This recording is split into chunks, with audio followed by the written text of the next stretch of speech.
ذرا تصور کیجئے، مکہ کی ایک خاموش رات، ہر طرف سکون تھا، لوگ اپنے گھروں میں سو رہے تھے، لیکن اسی رات اللہ تعالیٰ نے اپنے محبوب نبی حضرت محمد صلی اللہ علیہ وسلم کو ایسا معجزہ عطا فرمایا جس کی مثال تاریخ انسانیت میں نہیں ملتی۔ یہ کوئی خواب نہیں تھا، یہ کوئی تصور نہیں تھا، بلکہ جسم اور روح کے ساتھ پیش آنے والا سچا واقعہ تھا، جس کی گواہی قرآن مجید اور صحیح احادیث دیتی ہے۔ اللہ تعالیٰ ارشاد فرماتا ہے، پاک ہے وہ ذات جو اپنے بندے کو راتوں رات مسجد الحرام سے مسجد اقصیٰ تک لے گئی، جس کے گرد ہم نے برکت رکھی تاکہ ہم اسے اپنی نشانیاں دکھائیں۔ یہ آیت ہے، واضح اعلان ہے کہ یہ سفر اللہ کے بندے محمد صلی اللہ علیہ وسلم کے ساتھ حقیقت میں ہوا۔ ایک رات حضرت جبرائیل علیہ السلام نبی صلی اللہ علیہ وسلم کے پاس تشریف لائے۔ آپ صلی اللہ علیہ وسلم کا سینہ مبارک چاک کیا گیا، دل کو زمزم کے پانی سے دھویا گیا اور ایمان و حکمت سے بھر دیا گیا۔ پھر ایک نورانی سواری لائی گئی جسے براق کہا جاتا ہے۔ یہ سواری گدھے سے بڑی اور خضر سے چھوٹی تھی، اور اس کے قدم نگاہ کی آخری حد تک بڑھتے تھے۔ نبی صلی اللہ علیہ وسلم اس پر سوار ہوئے اور پلک جھپکنے سے بھی کم وقت میں مسجد حرم سے مسجد اقصیٰ پہنچا دیے گئے۔ مسجد اقصیٰ میں اللہ تعالیٰ نے تمام انبیاء کرام کو جمع فرمایا۔ حضرت آدم علیہ السلام، حضرت نوح علیہ السلام، حضرت ابراہیم علیہ السلام، حضرت موسیٰ علیہ السلام، حضرت عیسیٰ علیہ السلام اور دیگر تمام انبیاء، اور پھر حضرت محمد صلی اللہ علیہ وسلم نے تمام انبیاء کی امامت فرمائی۔ یہ اعلان تھا کہ محمد صلی اللہ علیہ وسلم تمام نبیوں کے سردار اور قیامت تک آنے والی انسانیت کے امام ہیں۔ اس کے بعد حضرت جبرائیل علیہ السلام نبی صلی اللہ علیہ وسلم کو لے کر آسمانوں کی طرف روانہ ہوئے۔ پہلا آسمان، دروازہ کھٹکھٹایا گیا، پوچھا گیا کون ہے؟ کہا گیا جبرائیل، اور میرے ساتھ محمد صلی اللہ علیہ وسلم ہیں۔ دروازہ کھلا، یہاں حضرت آدم علیہ السلام سے ملاقات ہوئی، انہوں نے خوش آمدید کہا اور دعا دی۔ دوسرا آسمان، یہاں حضرت عیسیٰ اور حضرت یحییٰ تھے، انہوں نے سلام کہا اور نبی صلی اللہ علیہ وسلم کے لیے خیر کی دعا کی۔ تیسرا آسمان، یہاں حضرت یوسف علیہ السلام سے ملاقات ہوئی، جنہیں آدھا حسن عطا کیا گیا تھا۔ چوتھا آسمان، یہاں حضرت ادریس علیہ السلام موجود تھے۔ پانچواں آسمان، یہاں حضرت ہارون علیہ السلام سے ملاقات ہوئی۔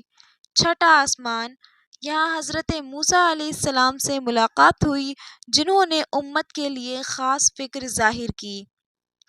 ساتواں آسمان، یہاں حضرت ابراہیم علیہ السلام بیت المعمور کے ساتھ تشریف فرماتے، جہاں روزانہ 70,000 فرشتے عبادت کرتے ہیں اور دوبارہ ان کی باری نہیں آتی۔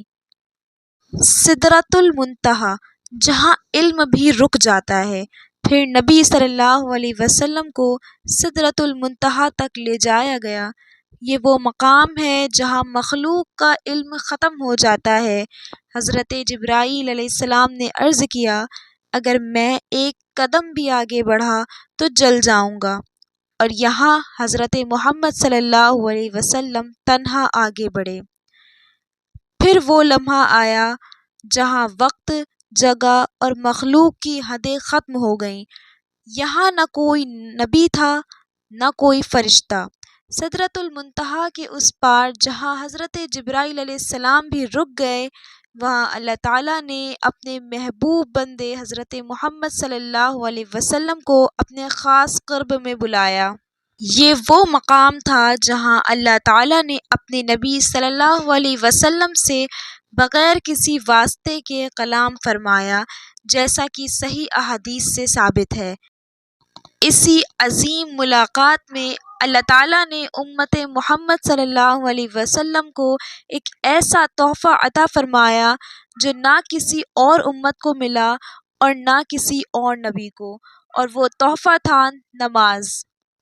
ابتدا میں اللہ تعالیٰ نے دن رات میں 50 نمازیں فرض فرمائیں۔ جب نبی صلی اللہ علیہ وسلم واپس تشریف لا رہے تھے تو چھٹے آسمان پر حضرت موسیٰ علیہ السلام سے ملاقات ہوئی۔ حضرت موسیٰ علیہ السلام نے پوچھا، آپ کی امت پر کیا فرض کیا گیا؟ نبی صلی اللہ علیہ وسلم نے فرمایا 50 نمازیں۔ حضرت موسیٰ علیہ السلام نے عرض کیا، میں بنی اسرائیل کو جانتا ہوں، آپ کی امت اس کا بوجھ برداشت نہیں کر سکے گی۔ اپنے رب کے پاس واپس جا کر کمی کی درخواست کیجیے۔ نبی صلی اللہ علیہ وسلم اللہ تعالیٰ کے حضور دوبارہ حاضر ہوئے اور کمی کی درخواست کی۔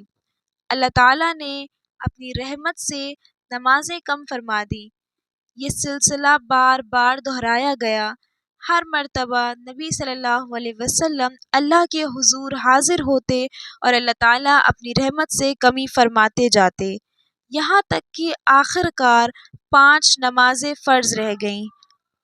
پھر حضرت عیسیٰ علیہ السلام نے کہا، اب بھی کمی کی درخواست کیجیے، لیکن نبی صلی اللہ علیہ وسلم نے فرمایا، مجھے اپنے رب سے حیا آتی ہے۔ تب اللہ تعالیٰ کی طرف سے یہ اعلان ہوا، یہ 5 ہیں لیکن اجر 50 کا ہے۔ میرے یہاں بات بدلی نہیں جاتی۔ یوں امت محمد صلی اللہ علیہ وسلم کو 5 وقت نماز ملی، لیکن ثواب 50 نمازوں کے برابر رکھا گیا۔ اسی رات نبی صلی اللہ علیہ وسلم واپس مکہ تشریف لے آئے۔ صبح آپ صلی اللہ علیہ وسلم نے لوگوں کو سارا واقعہ سنایا۔ کفار ہنسنے لگے، مذاق اڑایا اور انکار کیا، لیکن حضرت ابوبکر رضی اللہ تعالی عنہ نے فرمایا، اگر محمد صلی اللہ علیہ وسلم نے فرمایا ہے تو یقیناً سچ فرمایا ہے۔ اسی دن آپ صلی اللہ علیہ وسلم کو صدیق کا لقب ملا۔ یہ واقعہ ہمیں سکھاتا ہے، نماز مومن کی معراج ہے، مشکل کے بعد آسانی ہے۔ اللہ اپنے بندے کو کبھی تنہا نہیں چھوڑتا۔ نبی صلی اللہ علیہ وسلم کو معراج ملی اور ہمیں نماز دی گئی۔ یہ کوئی افسانہ نہیں، یہ ایمان کی بنیاد ہے۔ اگر معراج سچ ہے تو نماز بھی سچ ہے، اور اگر نماز سچ ہے تو ہمیں بھی اسے اپنی زندگی میں زندہ کرنا ہوگا۔